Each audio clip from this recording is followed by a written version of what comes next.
Eu tenho muita honra de poder Sim, estar banca. aqui como produtor cultural, idealizador e coordenador do projeto Rota Uberlândia na Rota das Culturas, Carlos Guimarães Coelho.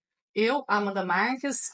E eu, e o Cafinheiro, Igor do Sumanca, a gente vai contar muito das histórias desse grande inspirador da cultura de Berlândia. Incentivou muita gente, são mais de 3 décadas trabalhando com cultura e fomentando a cultura na cidade de Berlândia. Então, pra gente vai ser uma honra, né, Wanda? Com certeza. Carlos, eu já gostaria de começar você falando, fazendo um balanço das atividades do Uberlândia na Rota das Culturas desse ano.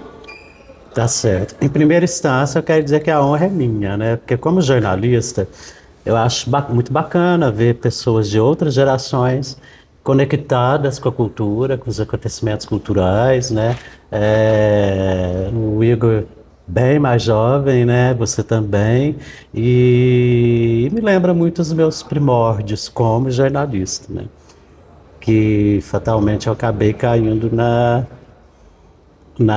editoria de cultura, né?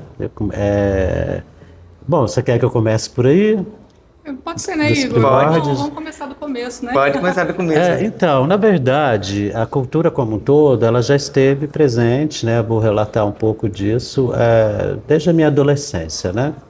Agora, o jornalismo é uma história curiosa, porque teve uma ocasião que eu morei fora de Uberlândia, né, em outra cidade brasileira, e quando eu retornei para cá, eu estava meio perdido, fui trabalhar com meu pai e meu irmão, mas estava sem saber o que fazer.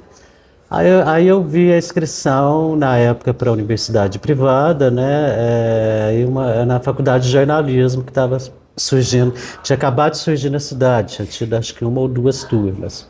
Falei, vou fazer jornalismo. Mas era mais assim por ocupar o meu tempo.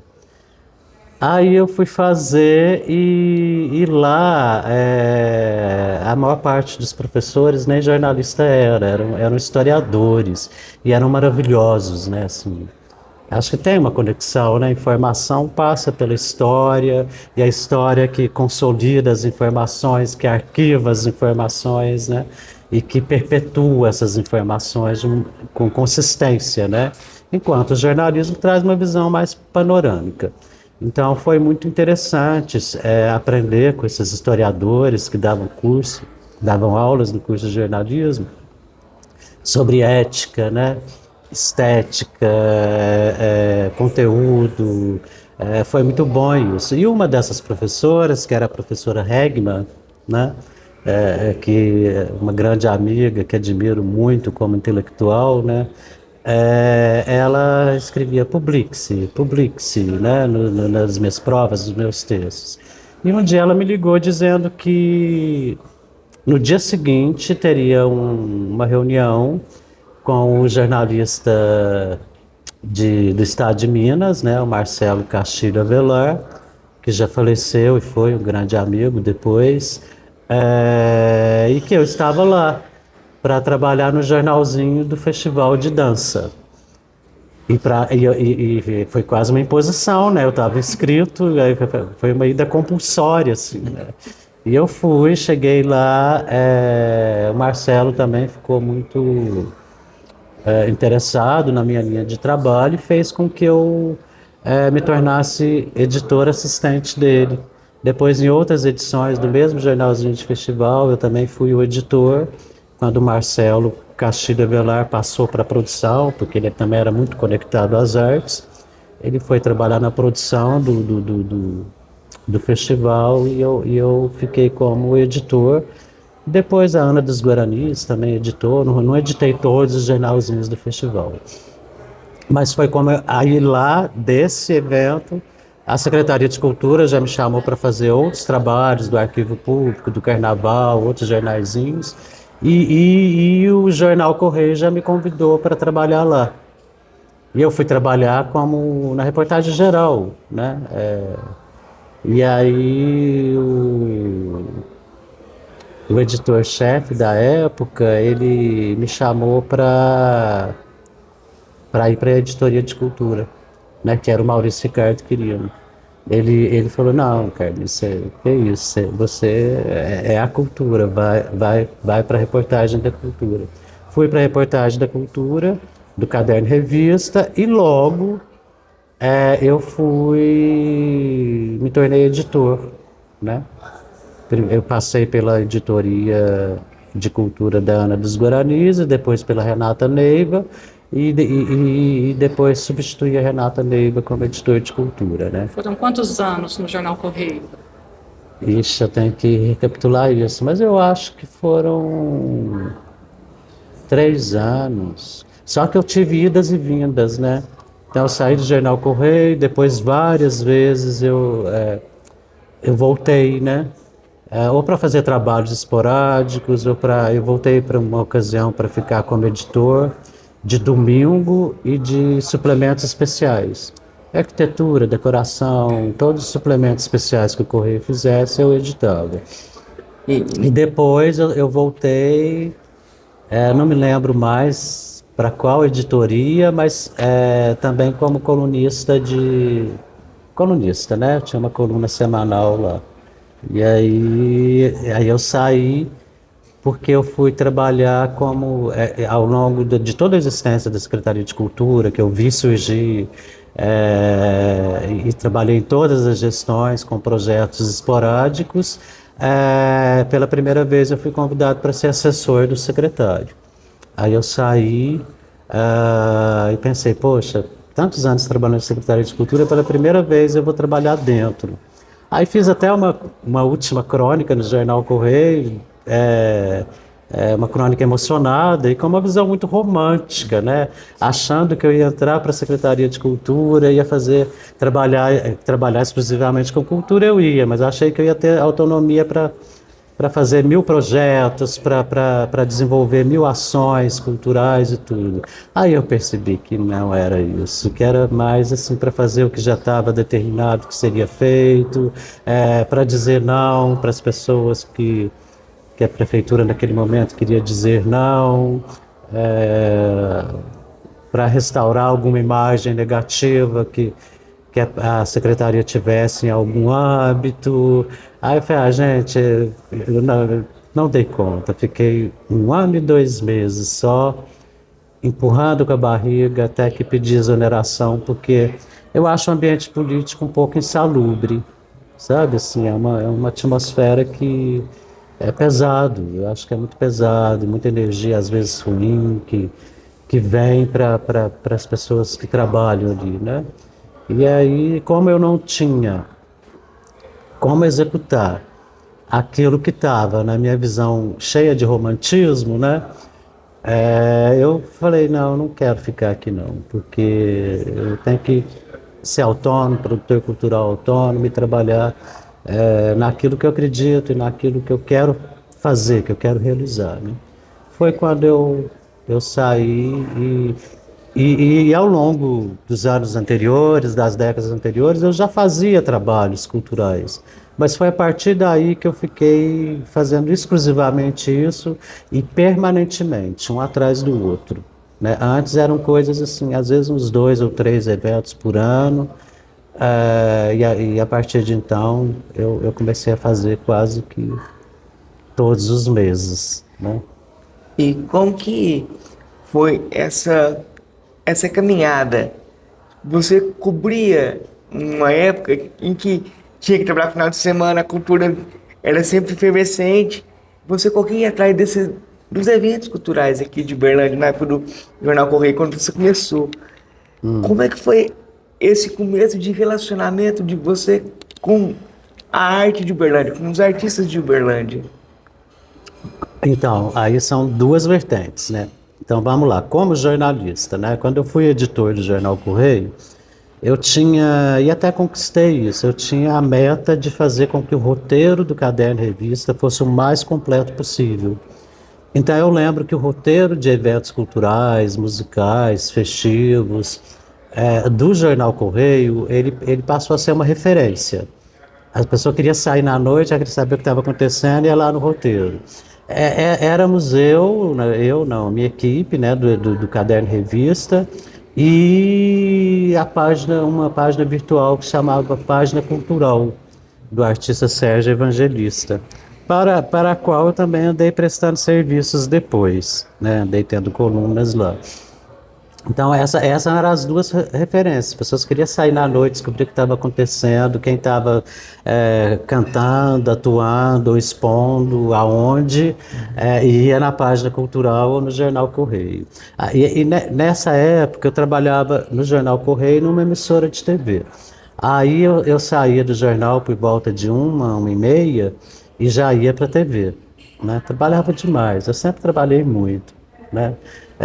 E aí, às vezes eu estava no estacionamento, já indo embora, alguém ligava, porque ia apresentar alguma coisa em algum lugar, eu voltava, abria o jornal fechado para incluir, porque a minha meta era que fosse o mais completo possível, né? E então foi uma coisa muito legal. E aí também, como jornalista, além do roteiro, também assim, hoje eu me orgulho de ter feito as primeiras publicações de artistas da região, da cidade, sei lá, Luiz Gilá, Paulinho Morato, acho que Edson Denizar também. Então, tudo isso eu estava lá nos primórdios e como jornalista eu cobria. As pessoas ficavam todas embevecidas e orgulhosas de ver o trabalho exposto assim publicamente, né? E eu comecei a criar esse movimento assim, que já era feito antes, né? Tinha jornalistas incríveis e conectados com a Primeira Hora que vieram antes de mim, como o Gleides Pamplona, por exemplo, que já trabalhou até na revista de circulação nacional, como a revista Isto É, não sei se é Isto É ou Veja que ele trabalhou, e é um artista, é um ator, né? E ele estava na área em Uberlândia antes de mudar para o Rio, e trabalhou na Primeira Hora, no Jornal Correio, ele fazia esse trabalho de conexão com os artistas, de divulgação dos artistas. Só que o tempo foi mudando, o jornal ficou maior, e aí teve as mudanças, os roteiros e tal. Aí a gente foi fazendo isso de uma forma mais sistematizada, né?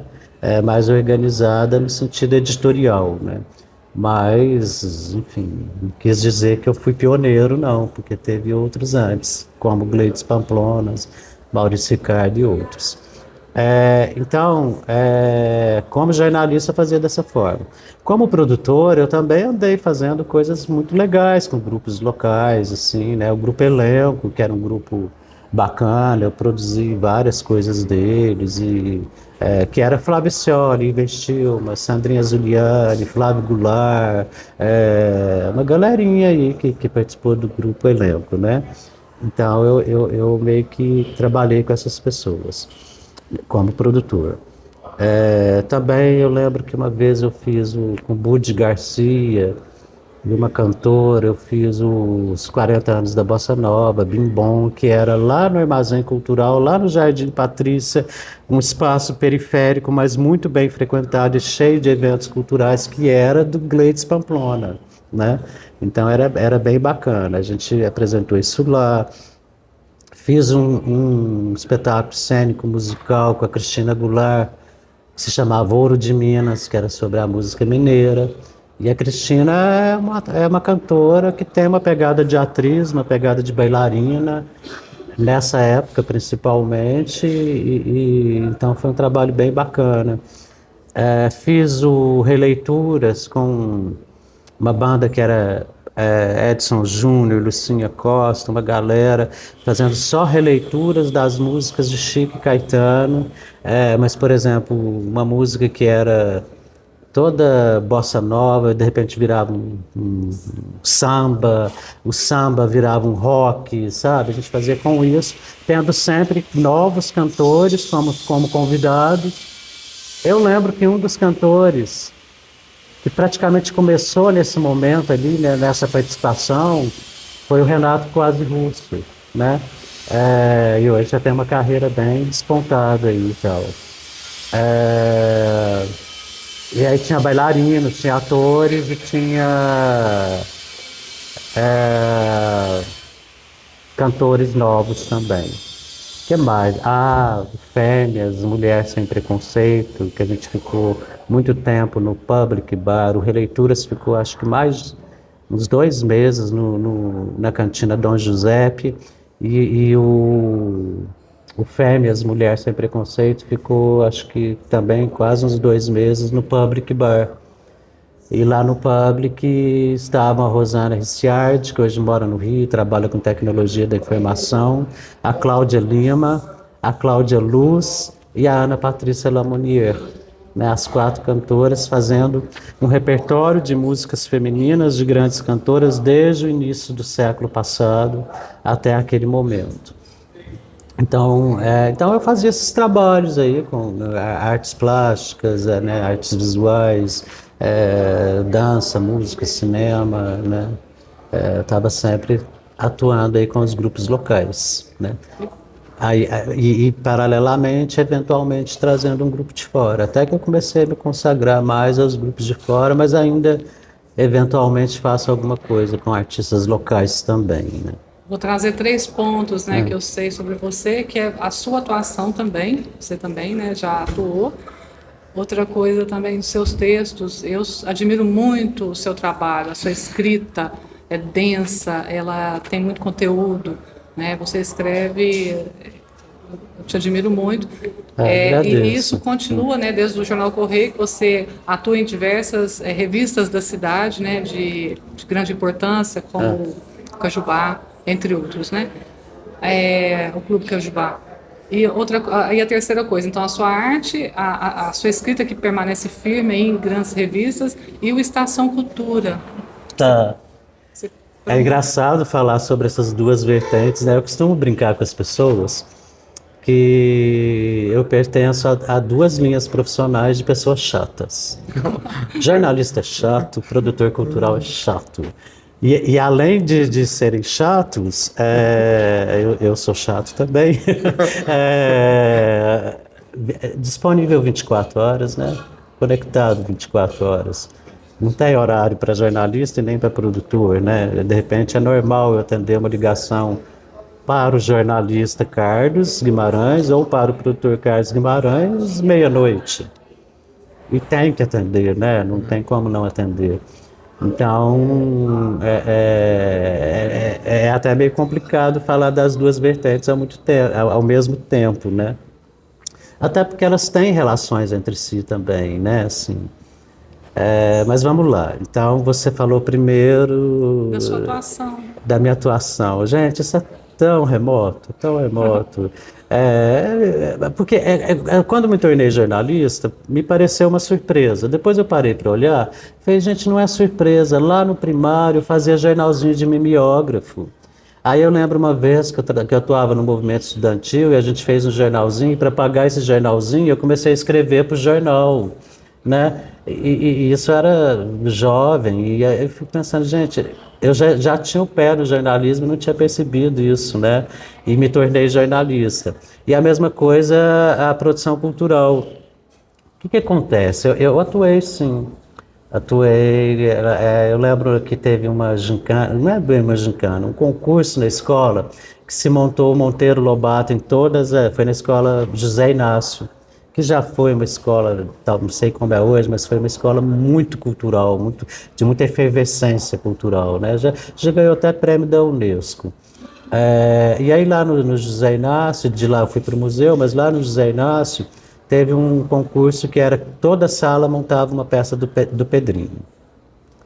E eu tinha uma professora, a Leia Barbosa, que vai nos espetáculos, e toda vez eu quase estendo um tapete vermelho para ela e falo, Leia, eu não sei se eu te amo ou te detesto por isso, mas você é minha mentora, porque foi ela que me jogou, me despertou lá na adolescência, na 5ª série, esse desejo. E até hoje ela é conectada às artes, ela frequenta todos os espetáculos e eu dedico isso a ela, porque entre outras pessoas que impulsionaram minha trajetória como jornalista ou como produtora, ela foi a primeira, né? E aí ela fez esse concurso, cada sala interpretava uma peça do Monteiro Lobato e depois elegeram os melhores personagens e eles apresentaram para a escola toda, várias vezes. E eu fui o Pedrinho, né? Entendeu? Então começou ali, mas, entre outras ações dentro da escola. Mas depois também eu fiz vários espetáculos. Eu lembro que eu fiz com a Dona Chiquinha, que eram duas coisas diferentes, né? A Dona Chiquinha tinha quase 70 e eu tinha 12, né? Então, ela estava se tornando atriz depois de mais velha e eu estava aspirando a ser ator ainda muito novo. E aí a gente fez algumas coisas juntos e fiz Ensina-me a Viver com ela. Que eu próprio adaptei o texto e tal, e coincidentemente, foi uma grande coincidência que eu tinha lido o livro, pensei, daria uma bela peça, e conversando com ela a gente pensou em fazer e eu adaptei o texto. Paralelamente, Domingos de Oliveira estava montando esse mesmo texto no Rio de Janeiro, com a Henriette Morinot, claro, num parâmetro super profissional, a gente era um monte de amadores, né? Ele fez com o Diogo Vilela e a Henriette Morinot. O Diogo foi uma pessoa que também depois eu já trouxe 3 vezes ao Uberlândia, me tornei amigo dele. E nesse momento lá, ele começando a carreira dele profissional e eu começando a minha carreira amadora com o mesmo espetáculo, né? E aí, a gente fez um curso, foi quando eu conheci a Dona Chiquinha. A gente fez um curso com o Lauro Góes, que era um galã da Globo na época.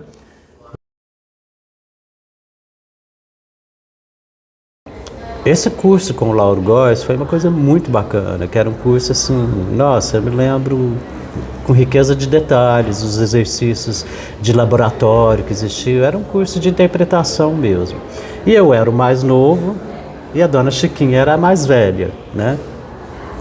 E aí a gente era muito bem tratado por todos, e até pelo Lauro Góes, né, por causa disso, porque era uma honra ter uma senhorinha e um menininho, né, naquele curso. E além disso eu tinha 12 anos, mas aos 12 anos eu parecia ter 7, 8, entendeu? Eu sempre fui muito mionzinho, né? E aí foi muito bacana esse curso e o Lauro Góes chegou aí na minha casa para pedir autorização para os meus pais para ir na festa de encerramento, que era um baile, era à noite, no Cajubá, eu não tinha idade para isso, né? Mas ele não foi só para isso não, foi também para me convidar, para eles autorizarem a eu fazer um teste para ser o protagonista do Meu Pé de Laranja Lima, que era o protagonista, era uma criança, né? E eu fiquei todo entusiasmado e ao mesmo tempo inseguro, né? E meus pais até autorizaram, entendeu? Mas eu fiquei morrendo de medo. Era como eu, nessa idade, mudar para o Rio de Janeiro para trabalhar como ator profissionalmente. E aí eu mesmo decidi não aceitar o convite, né? Por várias razões. Uma delas também é que eu tinha acabado de perder uma irmã num acidente de carro. E aí eu fiquei... E os meus pais, eles aceitaram porque eles nunca foram repressores, nunca tolhiram os caminhos dos filhos, né? Então, e perceberam que eu queria, mas eu percebi que para eles era como se fosse uma outra perda, né? E aí depois eu pensei, gente, nada é por acaso nessa vida, né? Eu teria pirado no Rio de Janeiro, com a fama que isso poderia incorrer, com uma carreira profissional de sucesso tão jovem. Eu acho que eu seria um desses atores que se tornam atores mirins e depois piram quando amadurecem, né? Então eu não acho que isso foi ruim, não. E também porque com o andar dos anos, eu percebi que eu tinha um fascínio pelas artes cênicas e o desejo de ser ator, mas eu não tinha elementos para ser ator. Eu acho assim, cada um relaciona com o seu ofício de atuação de uma forma. No meu caso, eu via o ator como um ator completo. Para mim, ator completo é aquele que canta, dança, chora, ri, faz comédia, faz drama, tem a palavra, né, o volume de voz, a projeção.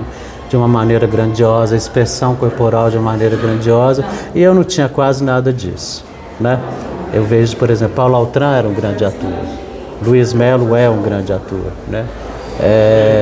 Mas porque eles são completos, né? Chamar para fazer um drama, ele faz na máxima potência artística. O Paulo Altran fazia dessa forma. E ele mesmo falou, ele não é cantor, ele não canta, ele é desafinado, mas como ator ele às vezes cantou.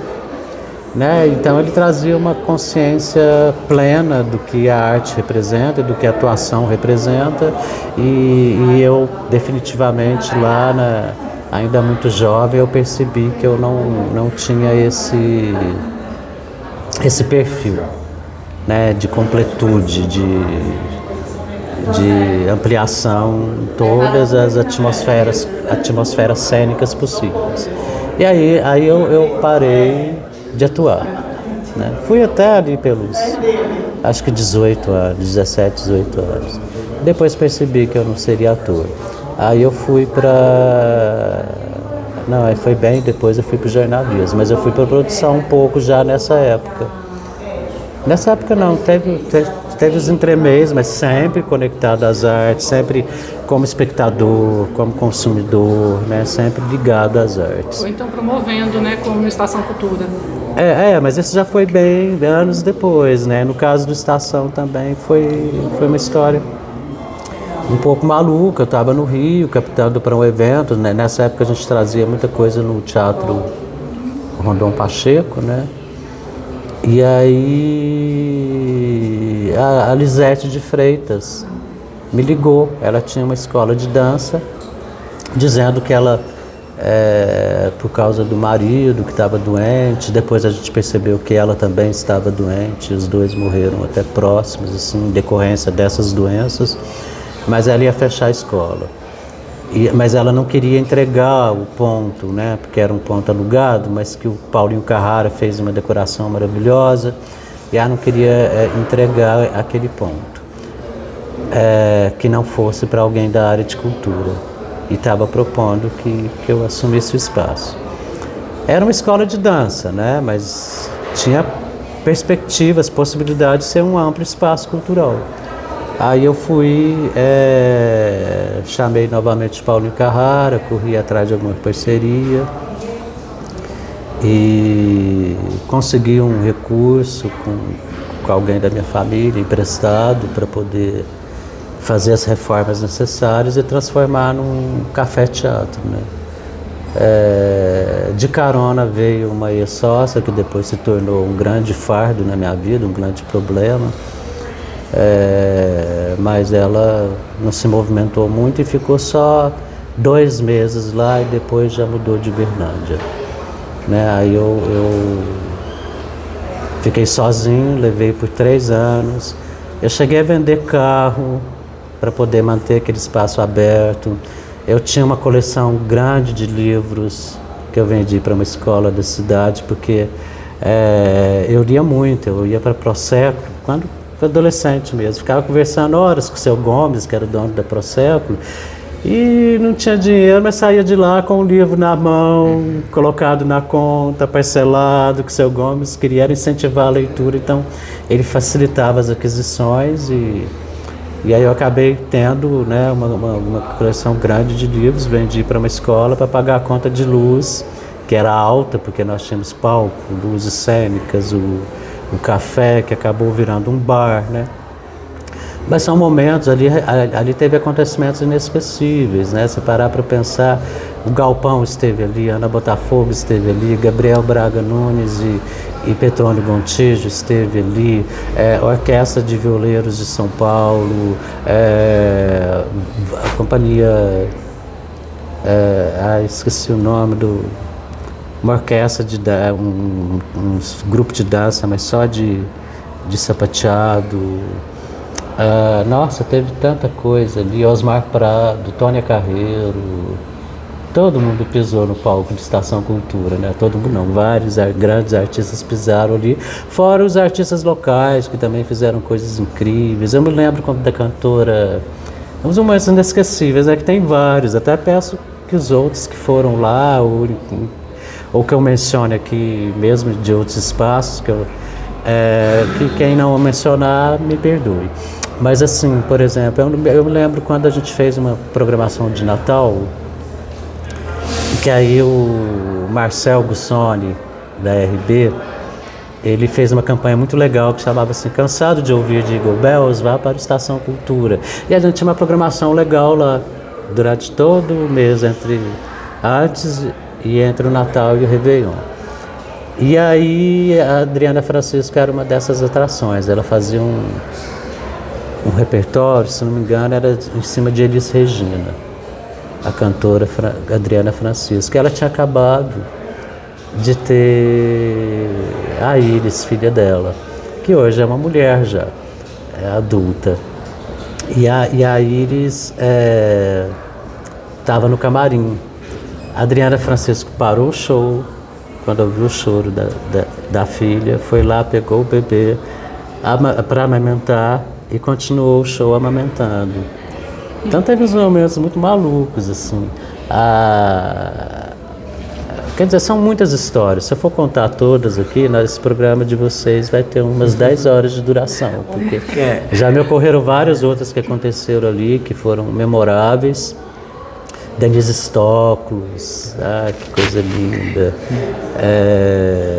Enfim, porque as pessoas apresentavam no palcão, era um palcão com uma arquibancada que tinha 200 poltronas, que era um número razoável, principalmente para os padrões da época, né? E um camarim enorme, um palcão enorme, e na frente um cafezinho pequenininho, mas que aglomerava tanta gente.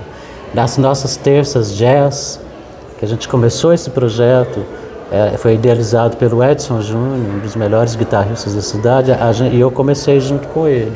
A gente começou na cantina Dom Giuseppe, que era na Rua Goiás, aí depois, numa segunda-feira, depois ela foi para o Public, que eu vi o gerente passando lá embaixo, e falei, a gente pode levar para o Public. Não, mas lá não abre segunda. Aí eu falei, a gente pode fazer a terça jazz.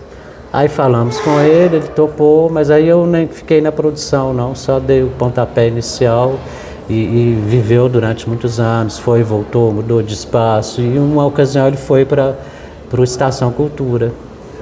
Lá ficava gente de fora, as pessoas não conseguiam andar lá dentro, era muito bom. Então foram noites incríveis mesmo, né? Carlinhos, antes de entrar no seu projeto atual, que já tem muito tempo, mas também queria falar do seu lado escritor, né? Que você tem um livro publicado. Na verdade tenho 2, né? E aí eu gostaria que você falasse um pouco se você tem vontade de continuar escrevendo, fazendo outros livros. Tá certo. Então, gente, eu falei agora há pouco de deixar de querer ser ator, porque eu percebia que eu não tinha a plenitude necessária para ser um grande ator, né? Porque eu sou geminiano, eu não gosto de entrar em barca furada, eu gosto de pensar que eu vou fazer da melhor forma possível, né? E aí, eu também, escritor, é a mesma coisa. Eu acho que eu escrevo bem, sim. Nossa, tem amigos meus que até cartão de aniversário, carta de amor, eles pedem para escrever. Lembro de um amigo, que eu não vou citar o nome, claro, que ele estava tendo uma crise conjugal com a esposa, aí ele pediu ele falou que queria escrever algumas coisas para ela, mas pediu que eu escrevesse, né? E pior é que essa carta provocou a reconciliação dos dois. Então eu acho que eu escrevo bem, sim. Eu gosto de escrever. Tudo que a gente faz com prazer, a gente faz bem feito, né? Então eu escrevo com prazer. Como bom geminiano, eu tenho às vezes um pouco de preguiça, né? De escrever. Eu gosto daquela escrita espontânea. Principalmente pelas manhãs, quando você acorda, você pensa numa coisa, você vai para, né? Mas eu também não sou de ficar arquivando textos e tudo, não. Eu simplesmente deixo o texto fluir, vai para a rede ou vai para algum veículo de comunicação. Quando eu escrevia para o Jornal Correio, por exemplo, eu achava bacana, porque a gente funciona sob pressão. Como eu tinha que entregar, eu tinha que escrever. mas é assim que eu funciono. Então, Me identifico. que é a preguiça geminiana, né? Assim, um pouco. Geminiana é mais deixa rolar, né? Assim. Então, era como eu fazia, assim. O artista também, né, Carlinhos? Mas no caso da literatura, da escrita, respondendo a pergunta do Igor, gente, quando você lê um romance, um texto maravilhoso, entendeu? Eu falo assim, não precisa escrever nada não, esse cara já escreveu o que tinha de ser escrito, sabe? Assim, poxa, querer ser um poeta, por exemplo, com tantos Fernandos Pessoas por aí, sabe? Tantos Drummonds por aí, né? Você fala assim, não, o que eu queria fazer, esse cara já fez, sabe? E eu também talvez não tenha a genialidade e a criatividade que eles têm.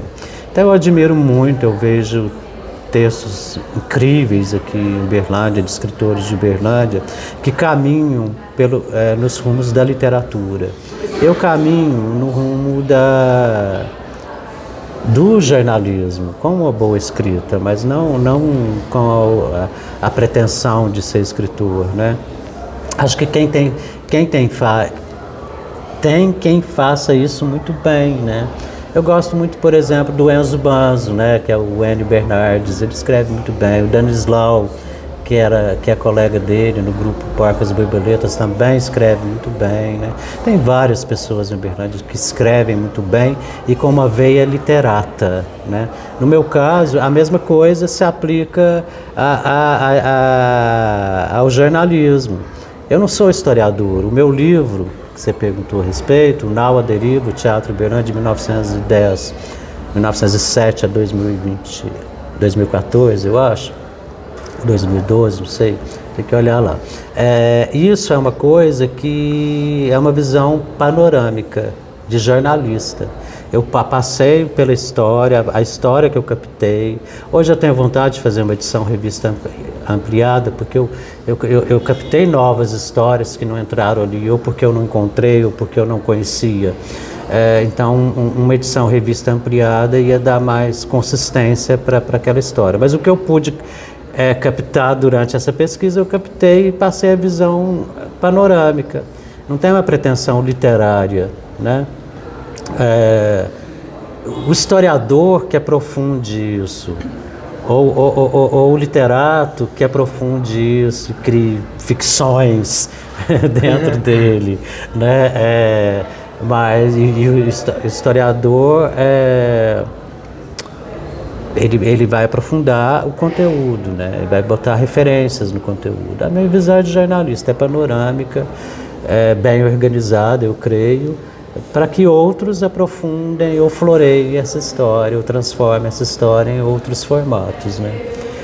Então tem esse livro e tem outro também, que em termos de literatura eu nem gosto muito, que é o Crônicas do Interior, Retratos de Minas, né?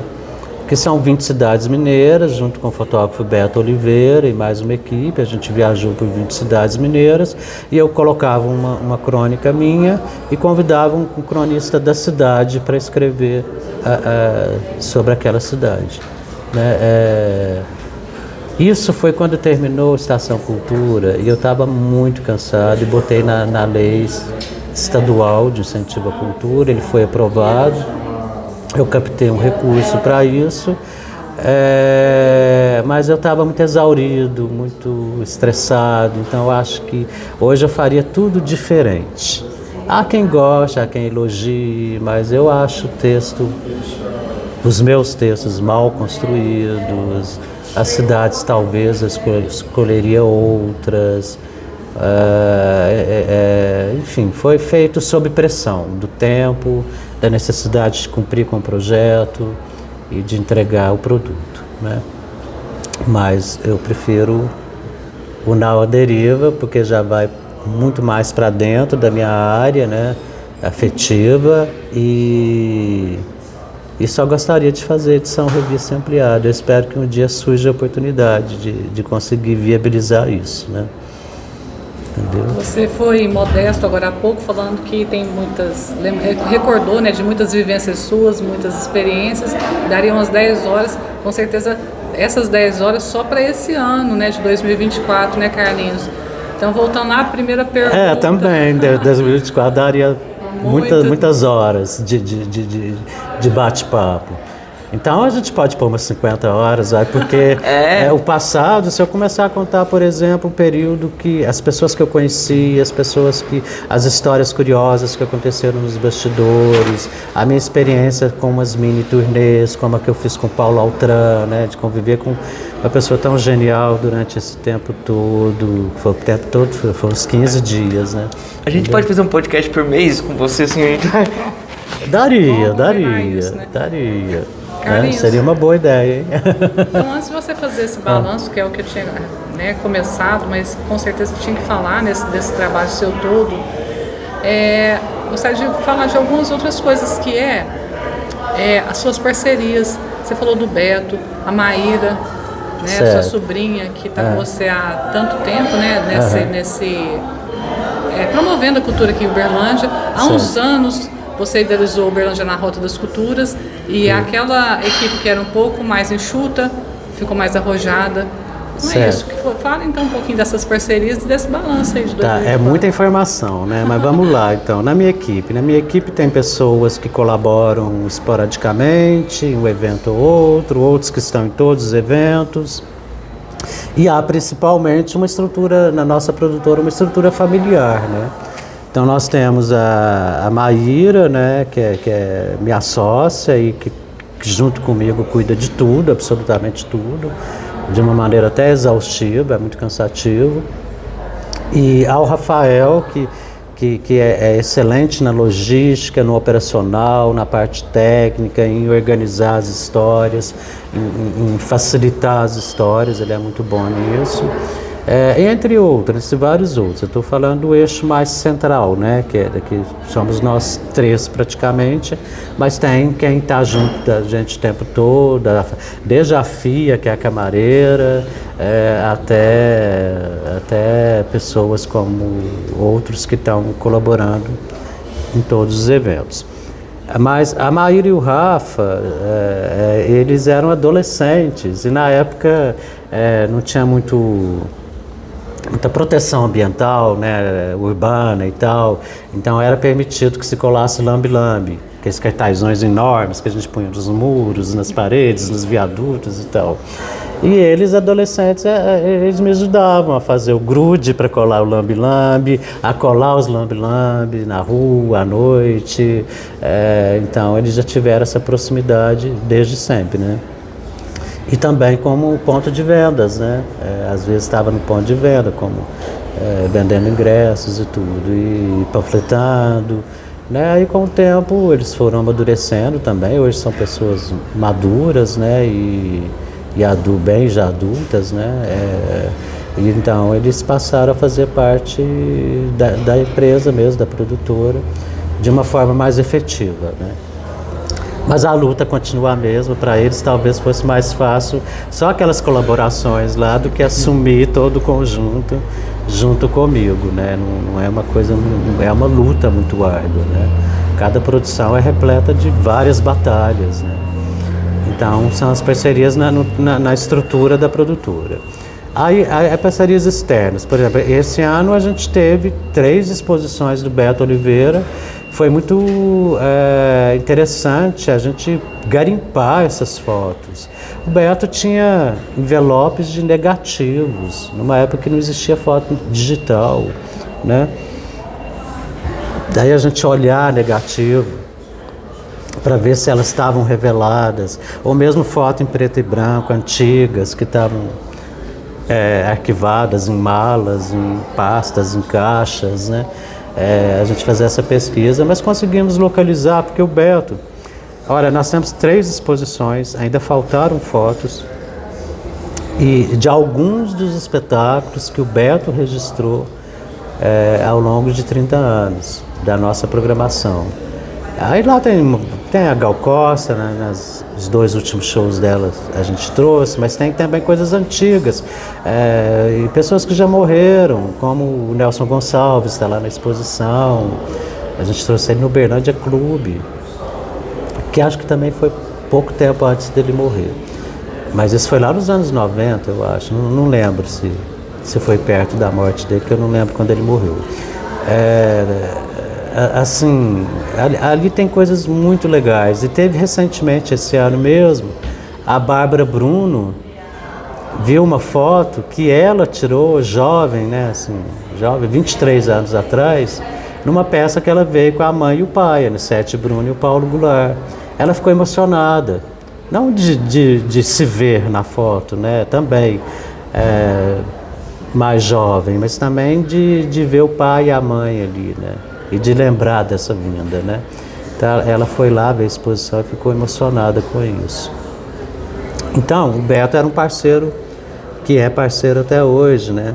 Aí nós temos também o Humberto Tavares colaborando esse ano. O Humberto é um ator que já trabalhei com ele algumas coisas lá desde os anos 90. E ele é um ator bem antigo, né, assim. Nossa, são muitos parceiros, né, é difícil assim, mencionar todos. E principalmente eu acho que é uma coisa que ainda é um pouco embrionária em Uberlândia, mas já tem empresas mais veteranas nessa coisa da parceria, de patrocínio, de incentivo de Lei Rouanet ou não, ou patrocínio direto. Mas é muito legal a gente se deparar com pessoas como instituições e pessoas, né, como o Martins, o Sistema Martins, o Iamar, né, a parceria, como eles são parceiros por meio da diretora, que é a Ludmila, que é uma pessoa que está em tudo, que tem uma sensibilidade artística muito aguçada, né? Várias ocasiões está na companhia da mãe dela, a Aparecida, que é também muito conectada às artes, tem uma sensibilidade artística bacana.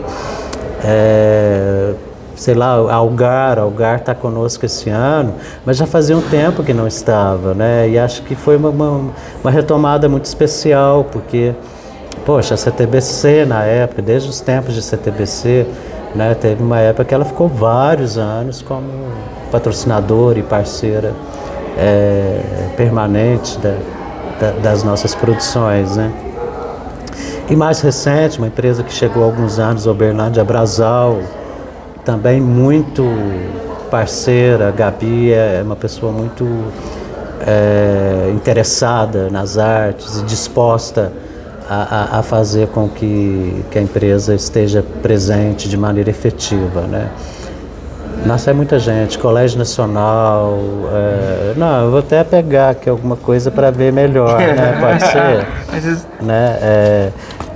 Nossa, o que é legal também, a SANC aqui, né, fundada dirigida, presidida pelos irmãos que são músicos, né, então tem a sensibilidade. A Start está há muitos anos com a gente e sempre prestativa, e a Unicred, né, que não só nos apoia eventualmente, apoiou esse ano todo, mas chegou a nos dar o voto de confiança de celebrar os 30 anos da Unicred, que nós fizemos com o maestro João Carlos Martins, né, o ano passado, né, para celebrar os 30 anos da Unicred. Aí vem todos os apoios, né, os novos e os antigos, né, a TV Integração também é uma grande parceira e já há décadas apoiando os nossos projetos, né. E aí tem vários, né, e são parceiros assim inestimáveis, que a gente valoriza muito essas parcerias, procura dar muita visibilidade para elas, né, e é isso, né, assim. Sem eles a arte não existe, né. Carlinhos, e já que a gente entrou no Wood, na Rota, nas culturas, queria que você fizesse um balanço dos espetáculos que veio esse ano. E a gente está prestes a encerrar a programação de 2024. Estamos caminhando para o último, né? Que posso mencionar a data? Pode. Que é nesse domingo, né? 10 de novembro, a gente tem A Guida Viana, que é uma grande atriz, premiadíssima, respeitadíssima pelo meio cultural. Todo mundo que você falei, nossa, a Guida vem, nossa, vou tirar foto desse banner para mostrar para a Guida, vou tirar foto da outdoor para mostrar para a Guida. Ela é muito querida, né? Muito amada. E na companhia da Silvia Buarque, né? Que também tem uma trajetória incrível aí no teatro, no cinema, na televisão, né? Então é um trabalho muito bonito e um espetáculo que atrai principalmente as pessoas da área de psicologia, porque ela fala da relação maternal, né, em 3 gerações, mãe e filha, né, e o pessoal LGBT, porque a personagem principal da primeira geração, ela foi, tá lá também na outra, ela foi, mas invertem, né? Primeiro a Silvia faz o papel da Antônia, que depois é a Guida que faz ela mais velha, né? E ela saiu de casa pelo fato de ser lésbica e a família não aceitar, né? Então atrai bastante a comunidade LGBT também. Isso é colocado de uma forma muito leve e muito questionadora, né, muito reflexiva, né, sobre as questões da homofobia, né, e também de adoção, né, porque essa personagem Antônia, lá na segunda geração, está a Guida fazendo a Antônia mais velha e a Silvia fazendo a filha da Antônia, que a Antônia, apesar de não ser muito da relação heteronormativa, né, dela ser homoafetiva, a Antônia acaba tendo um período de muita loucura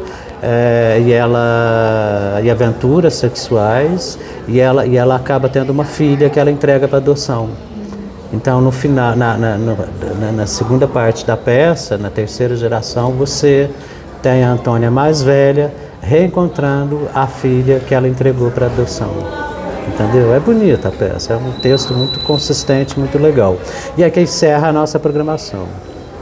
Na verdade, o encerramento da nossa programação emendou, né, com 3 eventos, né?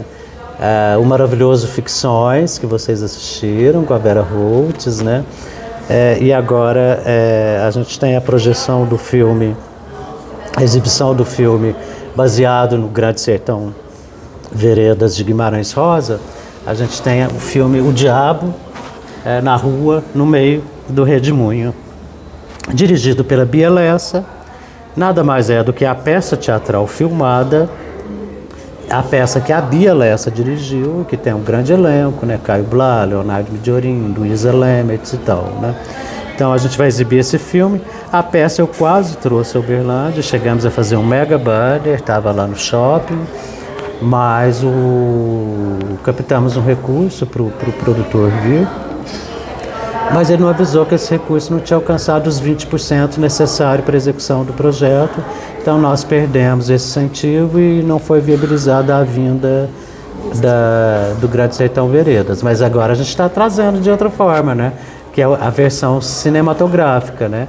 E vem a Bia Lessa também, a parte do elenco, e com alguns convidados para compor uma mesa de debates, que amanhã, né, no caso, não sei se vai ser veiculado até a tempo, mas tem o debate com a Bia Lessa, parte do elenco, e convidados como a Alessandra Martins, a Marise Hansen, que é professora da USP, foi professora da USP, tem uns projetos com a USP e a Univesp, a Eni, que acho que ela talvez já esteja aposentada, mas professora da UFO, né? E a Guida Viana, que vai estar compondo, que compõe a mesa também do debate logo após a exibição de quinta-feira, né? E aí, no domingo, a Menina Escorrendo os Olhos da Mãe. Então são 3 eventos colados para encerrar a programação Uberlândia na Rota das Culturas 2024. Né? Você perguntou dos momentos, né? Tem muitos. Tem muitos, até trouxe a revistinha. Olha, é uma revistinha que a gente lançou em fevereiro, que ela foi... As pessoas estavam disputando etapas. Eu tenho a minha guardada. Distribuição gratuita, nós fizemos uma tiragem enorme e essa tiragem sumiu. Acabou, todo mundo quis a revista. Por quê? Para acompanhar toda a trajetória do que seria, né, lançado em fevereiro, o que seria Uberlândia na Roda do Teatro. Então a gente começou, todo evento nosso teve oficina, ou debate, ou palestra, e teve também um grupo artista local abrindo, né? Então lá em março a gente teve a Juliana, a Luciana e a Isa com espetáculo em cima de uma obra da Mônica Cunha, tratando da questão da misoginia e do machismo e das mulheres abusadas, né? Até pensei em fazer uma peça, mas levando um pouco para o lado divertido também, para não ficar muito pesado, que ia chamar Abusadas. Nós estamos pensando em fazer isso, porque elas vão ser abusadas nos dois sentidos, as personagens. No sentido de ter sido abusada mesmo pelos maridos e no sentido de serem abusadas e divertidas, de cometer abusos divertidos e tal, né?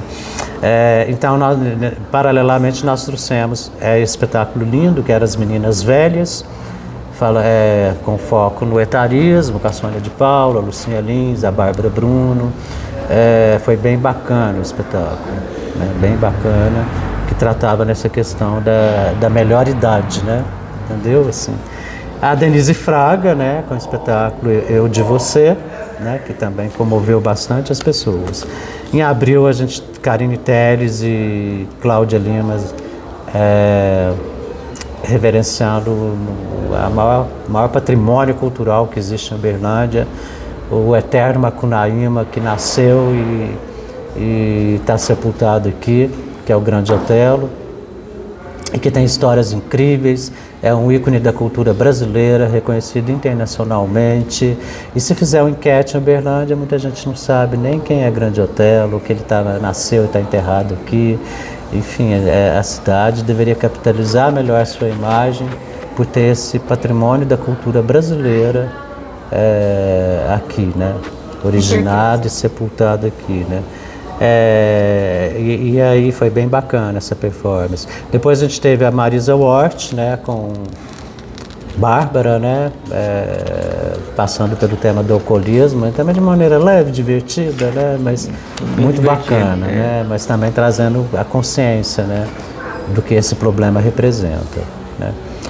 Tivemos um ícone das artes cênicas locais, que é o Flávio Scioli, elogiando e musicando e cantando o teatro, né, ao lado da pianista Maria Célia Vieira, né. E aí nós tivemos também a Sueli Franco e elenco fazendo um espetáculo em cima da vida da Virginia Elaine, né. Foi muito legal, a vedete do Brasil. Tivemos a Orquestra Brasileira do Cerrado, né, mostrando parte do seu repertório, uma orquestra muito bacana, fazendo a performance nas noites de abertura da última sessão de Freud, que foi um sucesso absoluto. Talvez tenha sido a que mais teve público o ano todo, porque foi muita gente. Eles vieram fazer 2 sessões, fizeram 4, ficaram gente de fora, e a peça era muito legal. Muito leve, né? As pessoas pensavam que era muito para intelectual, mas não tinha nada disso. As pessoas mais simples amaram, e trazendo uma reflexão do embate entre a ciência e a fé, né? O Freud, assumidamente ateu, e o escritor que tinha sido o Lewis, que tinha sido ateu e se converteu ao cristianismo. É bonito todo o discurso, e as pessoas saem, tanto ateus quanto religiosos, fiéis, fervorosos, saíram felizes, porque o final acaba dando a impressão que o Freud vai deixar de ser ateu, ou que o religioso vai virar ateu. Então você acaba atendendo os dois lados, né? Você deixa a reflexão para as pessoas pensarem o que quiserem. Foi muito legal isso, muito bom mesmo, que tem alguns espetáculos que a gente pensa até em trazer novamente, porque ficou um gostinho de quero ver, quero mais e tal, né? Reveremos também. Se vier, a gente rever de novo. Nós tivemos uma performance maravilhosa da área de dança com a companhia IT, do Jonathan Hills. Fez um trabalho lindo, né, com coreografias aéreas e de solos. Muito legal mesmo. E aí, paralelamente a ele, nós tivemos 2 espetáculos, né? Nós tivemos Meu Corpo Está Aqui, que foi incrível. Eu adorei essa peça porque ela traz PCDs, né, que são as pessoas com deficiência, representando eles próprios. Não era autoajuda, não era draminha, não era poeminha, não era o que as pessoas estão acostumadas a ver quando se trata de PCDs. É mostrar a história de pessoas que têm seus afetos, seus desejos, seus sonhos, né? E isso foi muito legal, foi muito vigoroso, trouxe uma potência de consciência para a gente não tratar PCDs como pessoas que não fizessem parte da civilização, porque são humanos como nós e, na verdade, o que a peça traz é melhor ainda, ela mostra que todos somos deficientes. Pode não ser uma deficiência física, mas a gente tem nossa deficiência intelectual, comportamental, de caráter, de qualquer coisa que seja. Todos temos deficiências, todos somos deficientes. Sim, e Meu Corpo Está Aqui passa essa ideia. Eu posso te agradecer por isso, porque eu tenho uma deficiência, uma singularidade, e eu cubro a cultura e eu me emocionei com o espetáculo. É lindo, não é? E me emocionei muito. E eu estou aqui publicamente agradecendo a sua coragem de trazer um espetáculo. A gente vai para além disso. Deixa eu anunciar em primeiríssima mão uma questão. Claro, é uma coisa, a gente tem uma programação já pré-definida, ela é suscetível a mudanças para o ano que vem. Tudo depende da gente conseguir captar os recursos necessários, porque foi uma luta muito grande. Eu não quero sofrer de novo como eu sofri esse ano para fazer essa coisa acontecer como planejada. E também não quero, esse ano, por exemplo, nós captamos 42% dos recursos necessários, mas não diminuímos a programação. Então está tudo ali, né? E eu não quero diminuir, eu não dou conta de diminuir. Se foi planejado, tem que ser executado. Só que para isso a gente tem que captar, então vamos correr atrás. Mas, diante não só desse espetáculo, do que você falou, da emoção que você teve, que vários tiveram, vários demonstraram, chegaram e relataram para a gente, nós temos nós vimos também que essa revistinha com a programação, ela tem audiodescrição. As exposições têm audiodescrição. Teve um rapaz que até chorou, porque eu entreguei para ele a revista e era uma pessoa com deficiência visual, e o pai dele virou e falou assim: não, ele não lê, né? Ele é cego. Eu falei, mas essa ele vai ler, porque tem audiodescrição. Ele pegou a revista e falou: nossa, é a primeira vez que isso acontece. Entendeu? Em lágrimas, ele ficou emocionado. E aí também nós vimos entrevistas que aconteceram de pessoas deficientes, com deficiência visual, assistindo, indo ver a exposição. Aí alguém falou: poxa, mas é tão irônico isso, né? O cego está indo ver. Eu falei: tá, porque ele constrói a visão dele na ferramenta que a gente pôde oferecer, que é a audiodescrição, porque as exposições têm audiodescrição também, né?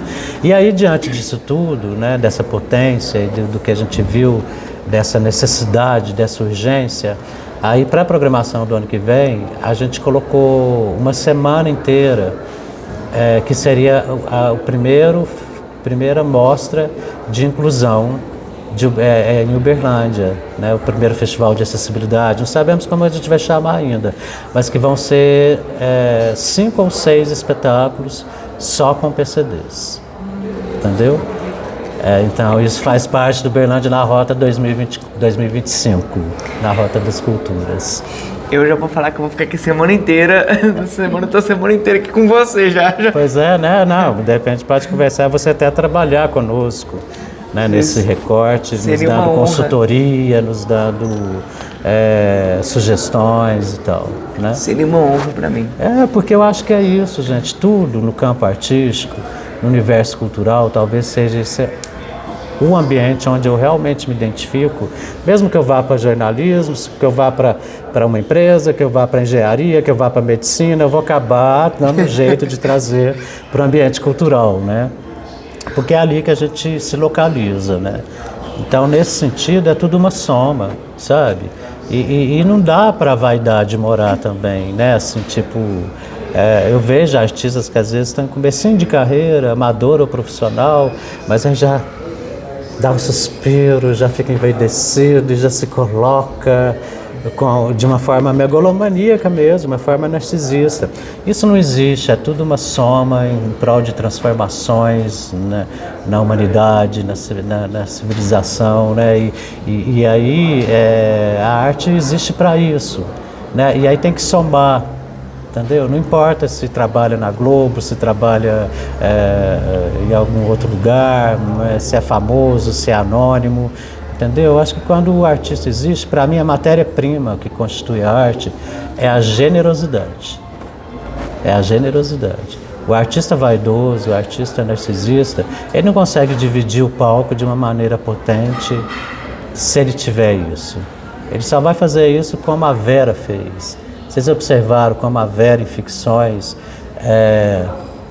trata a contracena dela, o músico Pupi. O músico já está famosinho, que ele faz trilhas para Globo, tem vários espetáculos que é tudo composição dele e tudo, então ele já não é um anônimo. Mas mesmo assim, né, ela é muito mais do que ele, muito mais veterana, muito mais conhecida, né? Mas ela trata ele com cuidado, com reverência, com generosidade. É isso que tem que existir em cena. E acho que nos bastidores também, né? Por isso que eu acho, poxa, se a gente está ousando, que é uma ousadia da nossa parte, a gente não milita na área da inclusão, a gente procura oferecer ferramentas de inclusão para que elas sejam cada vez mais facilitadas no mundo. Mas não é a nossa área de atuação. Então a gente tem que chamar quem é da área, ou quem tem a experiência e sabe dizer o que deve ser feito, né? Então acho que tudo é uma soma. Soma a gente, soma os atores, soma os técnicos, soma os patrocinadores, todo mundo soma para construir um momento, uma história que traga benefícios para as pessoas. Só isso, não é? Exatamente. Então, aí depois dessa parte inclusiva da nossa programação, nós trouxemos também a divertidíssima Grace Janucas, né? Fazendo Dercy Gonçalves e tal, né? Assim, colado na outra esfera. Aí aqui houve uma mudança de data, né? Ela foi para novembro, em agosto, na verdade, quem veio em agosto? Marco Nanini. Marco Nanini, né? Então foi o Marco Nanini com uma desconstrução teatral, né? Porque Gerald Thomas é desconstrução, né? Mas foi espetacular, né? Foi bem feito. Para Nanini também você pode entregar uma bula de remédios para ele, que ele vai fazer maravilhosamente bem, né? Então, e o Gerald Thomas é um diretor de uma nova linguagem, que trouxe um novo campo magnético para o teatro, né? Assim, novas visões, né? Uma nova leitura contemporânea, né? E que aí, pela segunda vez, o Nanini se apropriou desse saber, né? do Gerald Thomas, e os dois juntos construíram o Traidor, que é interessantíssimo, né? Confuso para a maioria das pessoas, né? Mas interessantíssimo, confuso porque é uma desconstrução. E as pessoas estão acostumadas, tem muita gente que vai ao teatro para ver, no caso do Nanini, queria ver A Grande Família, né? No caso das outras atrizes, queria ver, no caso da Marisa Hort, queria ver Sai de Baixo, né? Entendeu? Então, e aí percebe que o teatro não é isso. É um campo de construções e desconstruções, como a do Gerald, para promover mudanças, para promover reflexões, para promover catarse coletiva, né? Que é a melhor parte desse ofício, né? Quando o teatro provoca a catarse que o teatro traz, né? que é aquele sentimento coletivo e que vai para transformações, né? Assim. Então ele foi em agosto e tivemos os irmãos, né, compositores célebres de Uberlândia, Luiz de Lá e Edson Denizar, homenageando Noel Rosa, né? Depois nós tivemos o Tom na Fazenda, né? Tom na Fazenda foi uma coisa incrível, um fenômeno teatral que as pessoas que veio também para fazer 2 sessões e fez 4. O Nanini fez uma sessão extra, né? O Tom na Fazenda foi uma coisa que impressionou muitas pessoas. E esse foi um caso de que vocês tiveram que ter agenda e tudo, de madrugada, né? O Babaioff mesmo falou. Foi. Na verdade, é uma história até curiosa. Tem um espetáculo que a gente vai trazer o ano que vem, na Semana da Inclusão, que a gente teve que mudar, né? Que é a Companhia Balé de Cegos, que é da Associação Fernanda Bianchini de São Paulo. A Associação Balé de Cegos, ela é a única companhia de balé de cegos do mundo, de balé de cegos do mundo. Ela passeia muito para explicar o método dela de ensino da dança para pessoas com deficiência, não só cegos, mas todos os tipos, né? Ela traz para esse universo na ONG que ela tem. E ela viria, mas aí, olha só, gente, nada no mundo é por acaso, né? O Balé de Cegos não daria para trazer esse ano, então já estava programado, mas teve um imprevisto e a gente passou para o ano que vem. E aí passou meia hora do telefonema com a Fernanda Bianchini, o Sérgio Saboia, que é o produtor do Tom na Fazenda, me liga. Eles estavam lá em Paris, porque acho que era a 3ª temporada deles na Europa, eles ficaram lá de fevereiro a junho. E ele falou: Carlos, eu tô aqui, a gente já tinha conversado antes, já tentamos trazer antes, teve uma vez que quase aconteceu, mas acabou não dando certo. Aí ele falou: Carlos, eu tô aqui fechando a turnê, nós estamos aqui na Europa, terminando a turnê europeia, estamos fechando a turnê do Brasil. E caiu uma pauta. Aí eu queria saber se você ainda tem interesse. Eu falei: claro que tem, inclusive agora a gente está com projeto, tem incentivo, dá para viabilizar, né? Naquela época, antes da pandemia, não daria, né? A gente teria que correr atrás. Mas vamos fazer sim, né? E qual que é a data?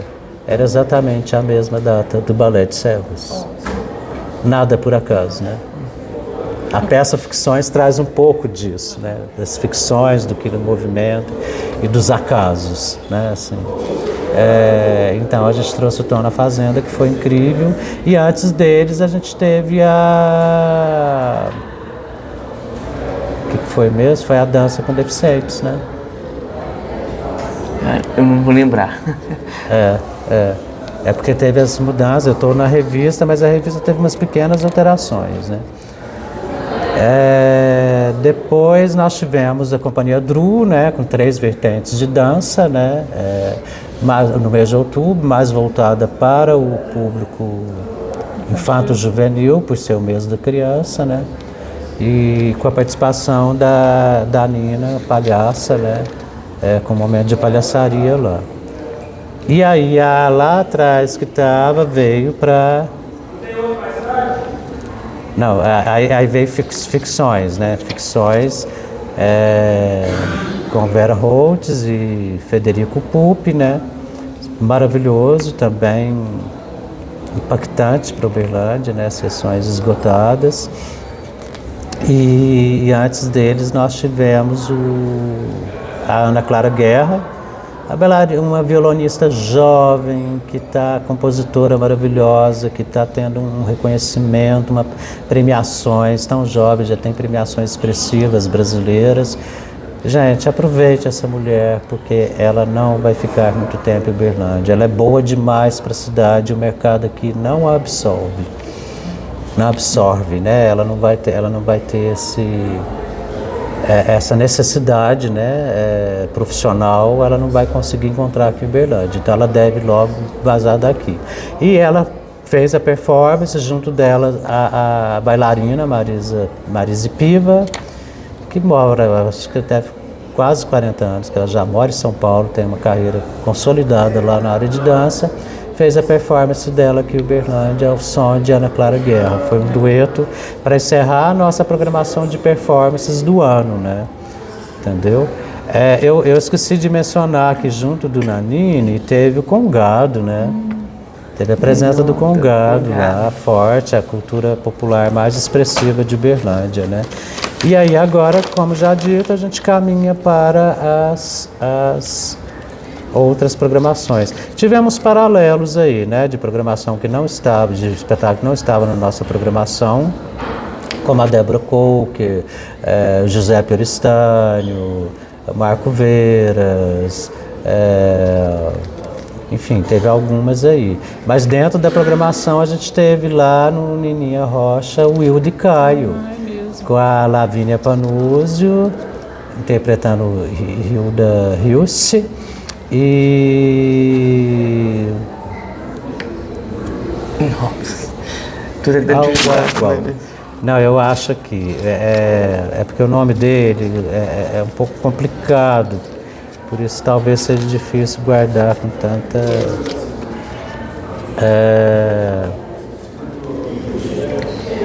Aqui, ó, mas eu precisava ter o óculos para ver. André Kiermaier, né? Fazendo Caio Fernando Abreu, né? Então essa foi a programação do ano, né? E aí eu não vou nem... Se eu entrar nas oficinas que fizemos, os momentos emocionantes, gloriosos, oficinas que comoveram as pessoas, aspirantes a artistas, aspirantes a escritores. A gente teve oficina com o Kiko de dramaturgia. Nossa, eu fiquei impressionado com o que surgiu ali dentro. E tudo isso também já daria mais 10 horas, né, gente? De 10 em 10 horas a gente tá, né? Carlinhos, e por toda essa entrega que você faz para Uberlândia há tantos anos, né? Proporcionando para a gente cultura, parcerias, momentos antes do teatro, o teatro, tantas reflexões, tantas transformações, né, Igor? É o que eu digo, a gente... Não é? Sempre se transforma, cada noite, cada novo evento. Cada momento Mas a gente aprende essa é a função da arte, né? É tocar as pessoas, é transformar as pessoas. A gente tem historinhas também ao longo desses anos todos de gente que chegou no camarim depois da peça e contou a história pessoal de transformação, sabe? De como aquele espetáculo foi imprescindível para a vida daquela pessoa. Não são poucas histórias não, gente. É incrível, é muito mais do que a gente pensa. Vocês viram um exemplo atual, recente, no domingo, quando a Vera faz aquela cena belíssima, entendeu? Relacionada à mulher, né? Que é a coisa do universo feminino, que ela coloca ali de uma forma tão potente. Aí uma mulher começa a ter um ataque audível, muito audível, de pânico, não um ataque de pânico, um ataque de catarse, né? Ela se sentiu tocada, ela tem alguma ferida aberta, que é aquele discurso dentro do espetáculo, aquele texto tocou ela de uma maneira muito profunda. É claro, porque também estava na voz da Vera Holtz, que toca, né? Que tem essa imensidão artística para alcançar quem estiver assistindo ela, né? Então, isso são histórias também que já dariam mais 10 horas a gente contar essas histórias paralelas. Uma coisa que ela falou muito, a Vera, é que se você ficar no quarto, você não vai arrumar nada. E ela falou outra coisa também que ficou marcado para mim, é que eu sou através do outro, é a cooperação. Então, assim, muito obrigada, Carlinhos, por tudo que você tem feito para Uberlândia, para a cultura de Uberlândia. E eu e o Igor, nós trouxemos para você um presente de um artista aqui de Uberlândia, o Diego Póvoa. O Diego, sim, ele conheço.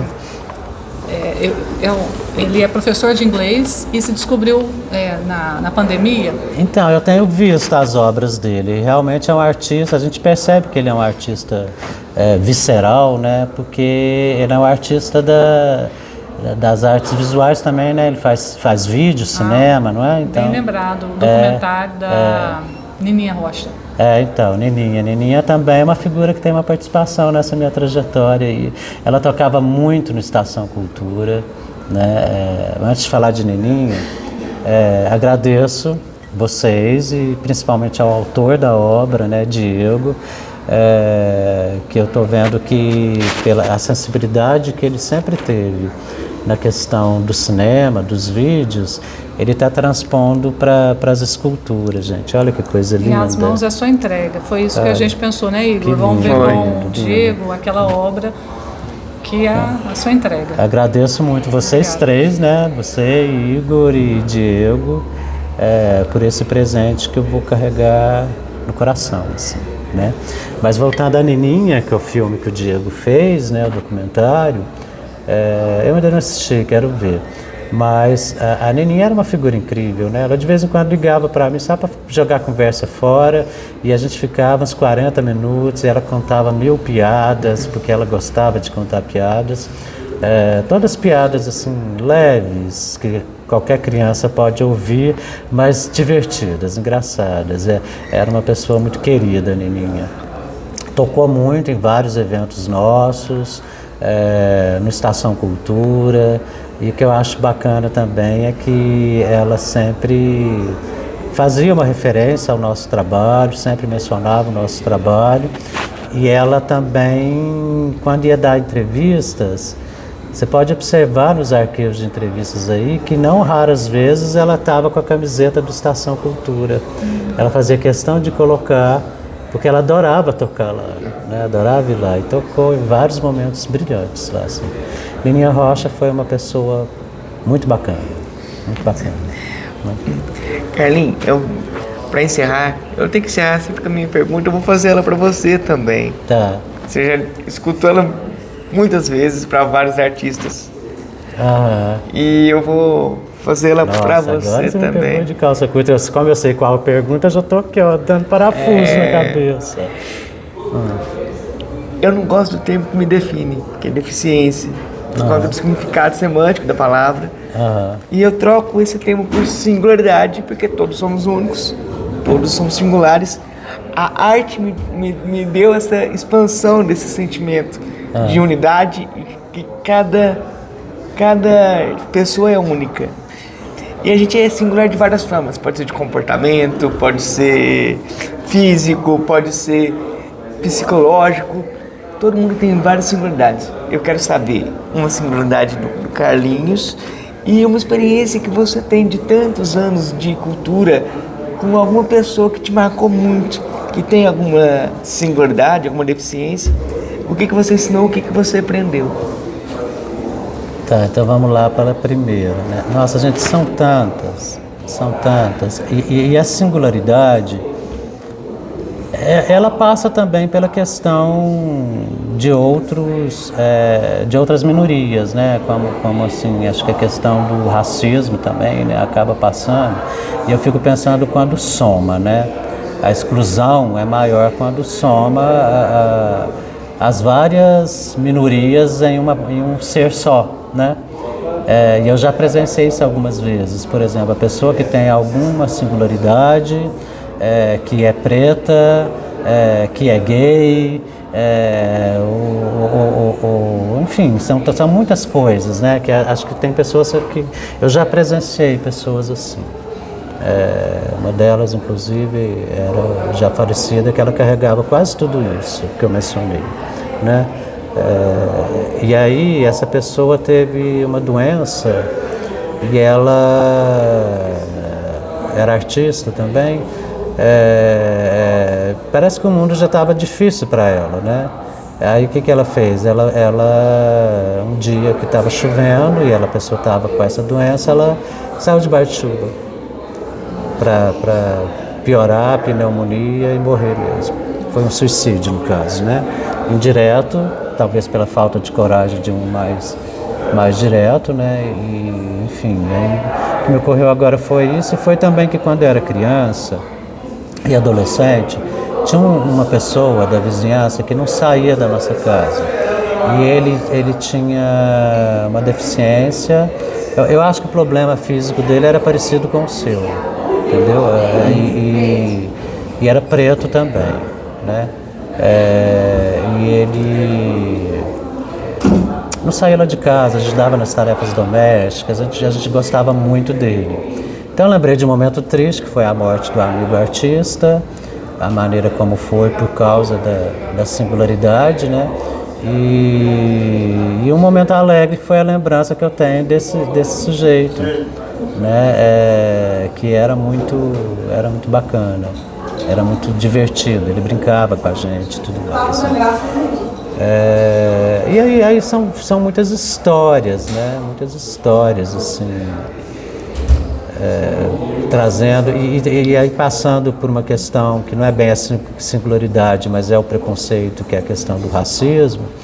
Eu lembro também que eu nunca gostei, quando criança, de um clube da cidade, porque lá não podia entrar negros.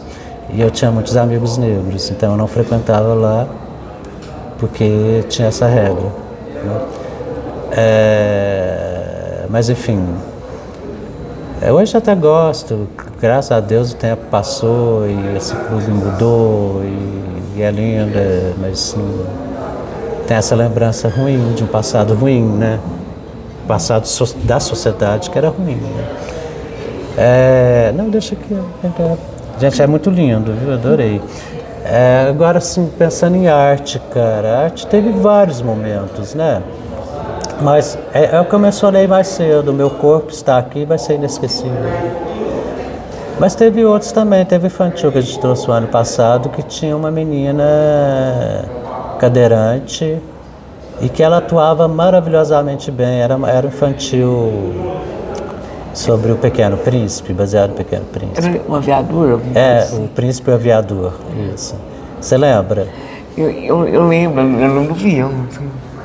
Mas você lembra da atriz que tinha lá? Não, era cadeirante, ela era ótima, gente, que menina, eu nunca vou esquecer dela, é menina pra cima, divertida, e trabalha com teatro circo, é cadeirante, cadeirante.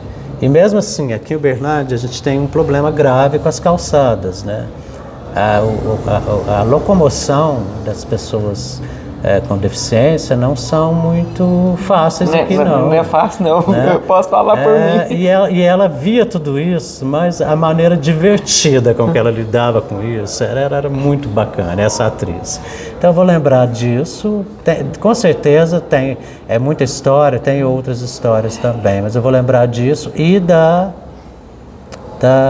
Meu Corpo Está Aqui, desse ano. E uma singularidade sua? Minha? Uma coisa que é só do Carlos. Nossa, mas não posso expor assim publicamente, não. Ai. Cara, é o que eu falei, que o espetáculo passa, assim, todos nós somos deficientes, né? Assim, temos nossas deficiências, que podem não ser físicas, podem não ser evidentes, mas elas existem, né? Eu me vejo com 1000 defeitos que eu considero singularidades, né? No sentido de ser uma deficiência minha, né? A preguiça mental, às vezes, né? Que me levaria para outros lugares, né? Às vezes algum complexo de rejeição. Todo mundo carrega os seus complexos de rejeição, de inferioridade, né? Assim. Enfim, eu acho que não sei, é difícil de falar. Difícil de falar. Ainda mais publicamente, assim, né? Entendeu? Só tá no YouTube, só. Só no YouTube. Carlinhos, obrigada. Mas eu respondi sua pergunta ou não? Não, respondeu sim. Né? Porque é difícil, né, colocar. Respondeu sim, Kenny, pode ficar tranquilo. Tá certo. Para bom entendedor, meia palavra basta, né? Opa! Eita, daqui a pouco, então, nós vamos estar postando, né, Igor? A gente vai estar postando esse material maravilhoso. E a gente já está convidando você para antes do lançamento da programação do ano que vem, antes do lançamento, tá aqui com a gente de novo. Claro, vamos assumir o compromisso então de soltar isso em primeiríssima mão para vocês, quando tiver tudo já definido e pronto, acabado, a gente marca e fala, ó o que vem por aí. Combinado. Né? É isso, vamos obrigada. Lá. Eu que agradeço, gente, é uma honra e é legal o trabalho que vocês estão fazendo, agradeço porque vocês o ano todo Eu sei que em uns momentos até difíceis, né? Eu vi jornalista, eu vi você, eu acho, pulando o aniversário do filho, estava na produção do aniversário do filho, correndo aqui para não perder. Enquanto que é super natural que o jornalista, natural para esse jornalista, né? Que ele perca a notícia ou que priorize outra coisa, então acho que eu fico legal o comprometimento de vocês, a presença. Não só na divulgação, mas também assistindo os espetáculos, né? Tudo isso é legal. É bom, mostra que vocês são comprometidos com o ofício do jornalismo e também com a cultura, né? Como consumidor delas, né? Que vocês não perdem. Tem vários que nem assistem, ou vai só nos mais famosinhos, né? Obrigado, Carlinhos, muito obrigado. Eu que agradeço. Obrigada. Até breve, né?